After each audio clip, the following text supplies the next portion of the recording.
Here is Larry Kudlow going on and saying that we're learning to live with the virus.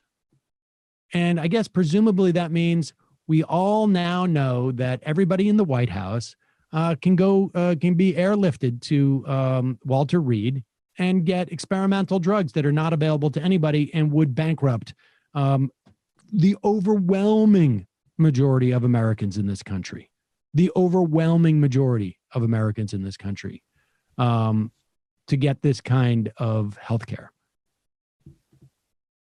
And businesses are reopening. We are learning to deal with the virus in a targeted, safe, prevented way. So it's not dependent. All I'm saying is some targeted assistance would go a long way. We're not learning to live with the virus, Larry. We just had 4 days in a row of more than 50,000 infections. The death rate is the highest in the world. But let's focus on the economic aspect, because that's your area of expertise. I guess I just want to say, Jake, just 1 second. I want to clarify. Living with the virus. Look, 5,000 experts just signed a petition. Led by people from Harvard, Stanford, Oxford University. These are scientists, these are doctors, these are healthcare workers who say we can deal with this virus going on while we're getting new therapies, we're getting new vaccines are coming around. It's not just living with the virus. As long as we protect the most vulnerable, as long as we preserve the key guidelines, yes, we can get through this. We are not going to shut down the whole economy again. There is no reason for that. We will take care of the vulnerable. That's the key point. Well, there's so much that you just said, but again, I had you on to talk about the economy, not healthcare matters. In terms of obeying by the key guidelines, I mean, you might want to tell the guy in the building behind you, but that's a separate issue. Let's talk about that. Actually, is exactly the issue. If you read the petition that he's talking about, it is presuming a completely different reality than exists right now. It is basically saying, if we had wings, we could fly. The fact of the matter is, when Mike Pence goes and have a rally amongst senior citizens in Florida, where the vast, overwhelming majority of those people are not wearing masks, in a state that top epidemiologists are saying it's going to be like a house on fire in weeks. The idea that we don't have to take these draconian measures as long as we can maintain key guidelines. We can't maintain key guidelines.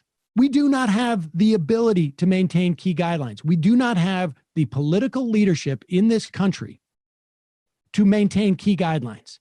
To maintain key guidelines, you don't only need just, some your leaders modeling certain behavior. You need the ability to pay people to stay at home. You need the ability to provide material support to people in a way that this government has refused to do. You need to provide funding for cities. You need to provide funding for states. You need to provide funding directly to your citizenry. You need to provide a whole host of things that our political leadership has refused to provide for its people. So there is no way to maintain key guidelines. That is a fiction. That is a fantasy.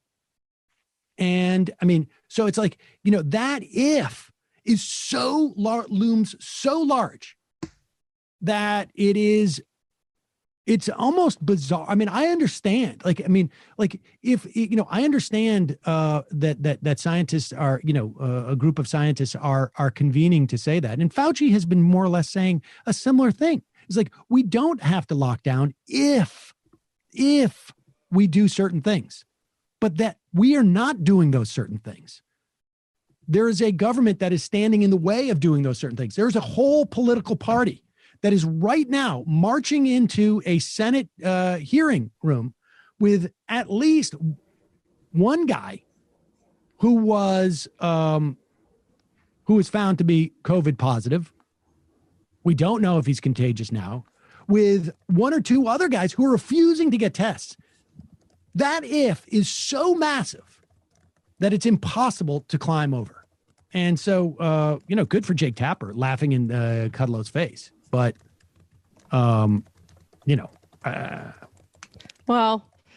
I mean, look, if Trump insists on cutting a red swath of death through the Chud Belt and killing his own supporters, I mean, we tried to stop him, right? But it might have some silver linings. That's all I'm going to say.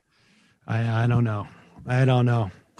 I wish people had, I don't have I don't have faith in people's awareness for it, frankly. I mean, do you remember that clip of that woman that I think it was Michael Shore did for the Young Turks, where she's like, yeah, no, I know 2 people who died from COVID. I know it's real, but I'm at home with my 92-year-old mom. We don't wear masks. I don't, because I think it's overblown. What?